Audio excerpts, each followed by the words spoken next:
আলু নিয়ে নানান রকম গল্প শোনা গিয়েছিল সামাজিক যোগাযোগ মাধ্যমগুলোতে। তবে বাজারে বর্তমানে নতুন আলু পাওয়া যাচ্ছে 100 টাকা কেজিতে। এছাড়া ঝাল বেড়েছে কাঁচামরিচের।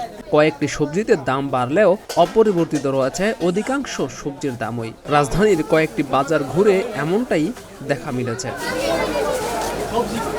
বাজারগুলোতে আসতে শুরু করেছে শীতের সবজি। ভরা মৌসুমে যেমন দাম কম থাকে তেমনটা না হলেও প্রায় অপরিবর্তিতই আছে বাজার দর। তবে দাম বৃদ্ধি পেয়েছে কাঁচামরিচের, যেটা এখন বিক্রি হচ্ছে 140 টাকা কেজিতে। বেগুন, করলা, ঢেঁড়স, বরবটি, লতি, দুন্দুল কিংবা সিম ইত্যাদি বিক্রি হচ্ছে 60 থেকে 80 টাকার মধ্যে। মূলা, পটল এবং পেঁপে বিক্রি হচ্ছে 40 টাকা কেজিতে। সেঞ্চুরির উপরেই আছে গাজর, শালগমের দাম। নতুন আলু বিক্রি হচ্ছে 100 টাকায়। পুরনো আলু বিক্রি হচ্ছে 75 থেকে 80 টাকায়। রান্নায় স্বাদ বাড়াতে জুড়ি মেলা ভার। সেই ধনেপাতা বিক্রি হচ্ছে 70 থেকে 80 টাকায়। ভালো সাইজের ফুলকপি, বাঁধাকপির দাম অর্ধশতকের নিচে নয়। লাউয়ের জন্য গুনতে হবে 50 থেকে 70 টাকা।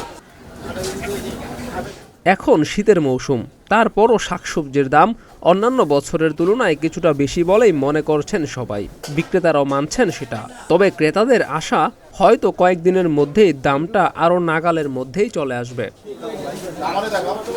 জিয়াউর রহমান, প্রতিদিনের বাংলাদেশ।